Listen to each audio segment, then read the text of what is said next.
I'm here working on another short film being directed by one of the stars off from Shortland Street, and I just noticed something pretty cool that the First AC is using. So quite a few First ACs I've seen on shoots have these sort of little horn things on top of the camera, which you can maybe see if only I wasn't so underexposed. And these will basically sort of bounce off the person in front in order to work out the distance.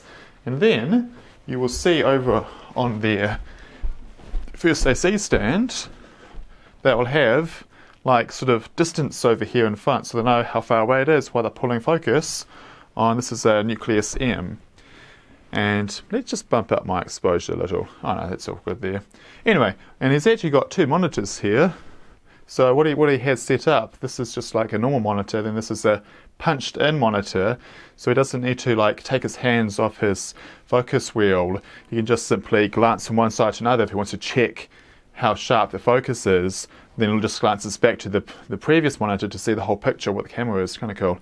Anyway, I was going to talk about this thing he was showing me. So this little thing, you basically, this can be put on the actor, like wear it in their pocket or something, and this will then send it to the horns and tell you how far away you are. So you can see at the moment on the screen, I'm like some 30 feet or so away. Although if I go over here somewhere, or you can see it just like popped up for a second, NT, it's like no transmission because it's hidden. And also from over here, I'm still the same distance away, but it's saying like 41 feet. That's just because it's bouncing and reflecting around the room too much and confusing it. But yeah, so basically, the AV camera over there can hold this and he will know exactly how far away it is, which is handy because if you're putting focus, and you might be slightly soft and out of focus, you don't necessarily know, is it because you're too far beyond or you're too far in front of the person, and it just allows you to sort of spin and grab the focus in the right direction. But anyway, he was saying, this like emits like a little sound that gets picked up by the camera, and I was going, oh, that's really cool, but like, yikes, that also sounds hellishly bad. This is terrible. And if I actually hold this up to my ear, or if I point my shotgun, that was actually the very first thing I did, I pointed my burn mic at it, and I was like, yeah, I can hear this like beep beep. I mean, not so much beep, it's more like click click, maybe a bit like what a dolphin does. In fact, that is basically what it's doing, or like what a dolphin or a bat, sort of those click clicks to sort of act as sonar, and thus calculate the distance away. And yeah, and I was like, wow. But the good thing though, I did notice when I was sort of angling my mic at it, if I do just angle my mic very slightly off to the side, rather than pointing on, just slightly off, yeah, it did seem to drop off quite quickly. It does seem to be quite surprisingly directional, the sonar sounds coming out. So it does mean if it's wearing it up here, actually, can you hear it on my lav mic? I don't know if you'll be able to hear that sound, but I'll just be quiet for a second.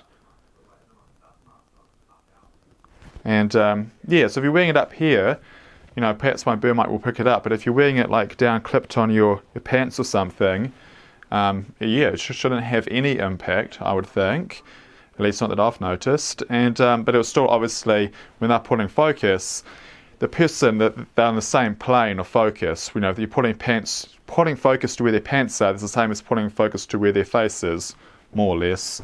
And yeah, hang on, what else was I going to say about this? Oh yeah, but you can also change the volume of this.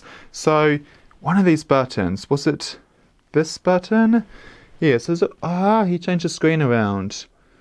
So there was a button in the settings somewhere. I'm not going to touch any buttons. Was it under this setting? Nope. Bug. Number of bugs.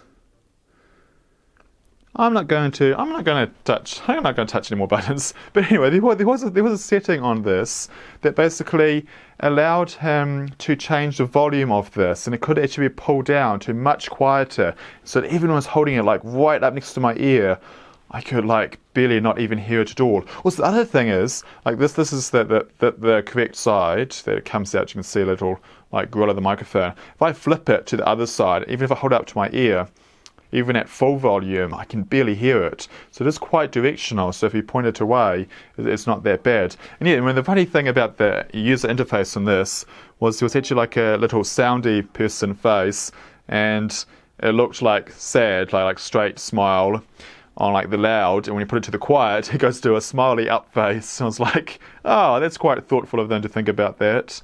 So yeah, this thing was called the Cine RT. And yeah, what else was I going to be saying about it? Oh, I quite like what he's put on it. I'm not sure if you can see the words, but it says, please return to camera A. Very pricey, wee puppy. And it's got his name on it as well, and phone number, and where it came from, the Cine RT. Because yeah, this whole setup is many thousands of dollars. And oh, another cool thing about this, what this can do, not with the Nucleus M wireless follow focus, but if you've got it set up with the REWC4 follow focus, you can interface with that with a cable out from the other end of this to actually do automatic follow focus operations. So you don't even need to like be dialing it. It would do that itself. So if you're chasing a car and it's going back and forth crazy all the time.